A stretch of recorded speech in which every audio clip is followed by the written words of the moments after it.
একটু hi hello তো ছেলেরা দিবেই। জোরে বলেন কথা ঠিক কিনা? তেঁতুল দেখলে যেমনি ভাবে সকলের জিহ্বায় পানি চলে আসে, মেয়েদেরকে দেখলে, সুন্দরী মেয়েদেরকে দেখলে যুবকদের মাথা তো গরম হবে, এটাই তো স্বাভাবিক। কারণ হযরতে আদম আলাইহিস সালাতু ওয়াস সালামকে জান্নাতের মধ্যে সৃষ্টি করার পরে বাবা জান্নাতের মধ্যে রেখে দিলেন। হযরতে আদমের একাকিত্ব ভালো লাগে না, আল্লাহ রাব্বুল আলামিন মা হাওয়াকে তৈরি করলেন। আদম আলাইহিস সালাতু ওয়াস সালাম ঘুম থেকে জাগ্রত হয়ে দেখে পাশে একটা সুন্দরী রমণী দাঁড়ায় আছে। হযরতে আদম মারছে দৌড় ধরার জন্য। আল্লাহ বলে, আদম দাঁড়াও দাঁড়াও দাঁড়াও, কি হয়েছে তোমার? বলে, আল্লাহ মাথা নষ্ট, এত সুন্দর মেয়ে দেখলে কারণ হয় বুকে কষ্ট। আল্লাহ বলে, আদম রে, তোর জন্যই তৈরি করেছি, তবে আগে বিবাহ দরকার। আগে থেকেই তো চলে আসতেছে এটা।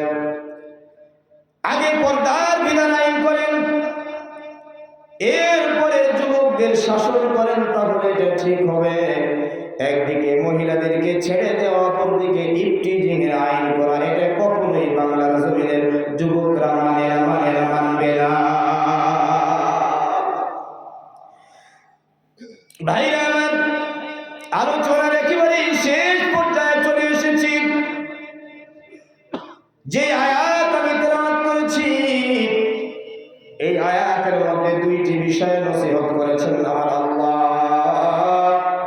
একটি বিষয় হলো আমানতের খেয়ানত না করা, ভাই ভাইকে না ঠকানো, ভাই বোনকে না ঠকানো, পাড়া প্রতিবেশীকে না ঠকানো, জমির আইল না ঠেলা, পরের হক নষ্ট না করা। জোরে বলেন কথা ঠিক কিনা?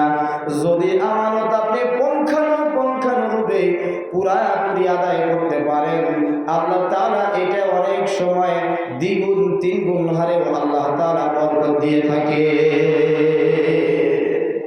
ওই যে আমাদের কাজী আবু বকর রহমাতুল্লাহি আলাইহি, ইয়ামানের মসজিদের ইমাম, সময়ের ব্যবধানে জিজ্ঞাসা করা হলো, হুজুর আপনি কি বিবাহ করেছেন নাকি? বলে, না আমি বিবাহ করি নাই।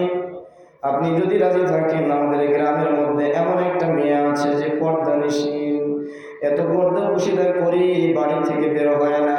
মেয়েটা একটাই মেয়ে, বাবা নাই, বাবা কিছুদিন পূর্বে দুনিয়া থেকে বিদায় নিয়েছে। আল্লাহর গোলাম কাজী আবু বকর রাহমাতুল্লাহি আলাইহি চিন্তা করলেন, যে মেয়েটির কেউ নাই, এমন মেয়েকে বিবাহ করলে ডবল সওয়াব পাওয়া যাবে।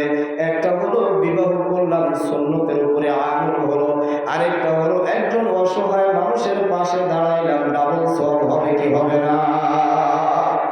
রাজি হয়ে গেলেন, বিবাহ দিয়ে দেওয়া হলো। বাবা একেবারে সংক্ষেপ করে বলি, কাজী আবু বকর রাহমাতুল্লাহি আলাইহি বাসর রাতের মধ্যে ঘরের মধ্যে বসা, এমন সময় মেয়েটি বাহির থেকে সালাম দিয়ে ভিতরে ঢুকে, আসসালামু আলাইকুম ওয়া রাহমাতুল্লাহ, সালামের জবাব নেওয়া হয়, ওয়া আলাইকুম আসসালাম ওয়া রাহমাতুল্লাহি ওয়া বারাকাতুহু। ভিতরে আসে, ভিতরে গিয়ে বসেছে।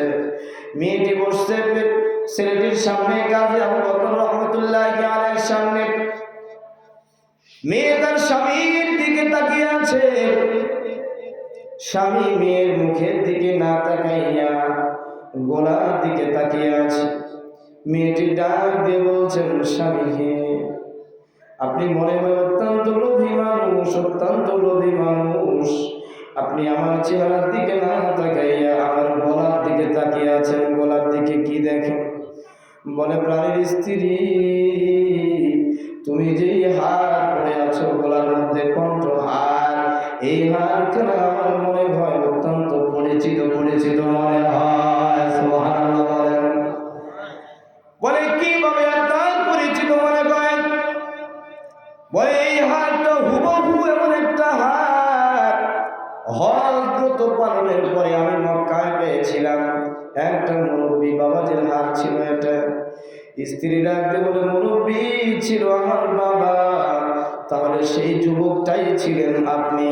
কতদিন আমার বাবা দোয়া করেছে, আল্লাহ আমার যে হারখানা যেই তোমার গোলাম পেয়েছিল, আমার মন চায় এই এমন একজন বান্দার সঙ্গে, এমন একজন নওজোয়ানের সঙ্গে আমার মেয়ের বিবাহটা দিতে।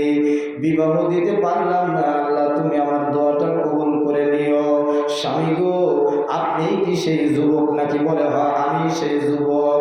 স্বামীকে ডাক দে, বলো স্বামী আমার, আল্লাহ রাব্বুল আলামিনের পক্ষ থেকে আমার বাবার দোয়াটা কবুল করে নেওয়া হয়েছে। আমার বাবার যতগুলো সম্পদ রয়েছে, আমার শুধু কণ্ঠঘর নয়, সমস্ত সম্পদের মালিক আমি আজ থেকে আপনাকে বানাইয়া দিলাম।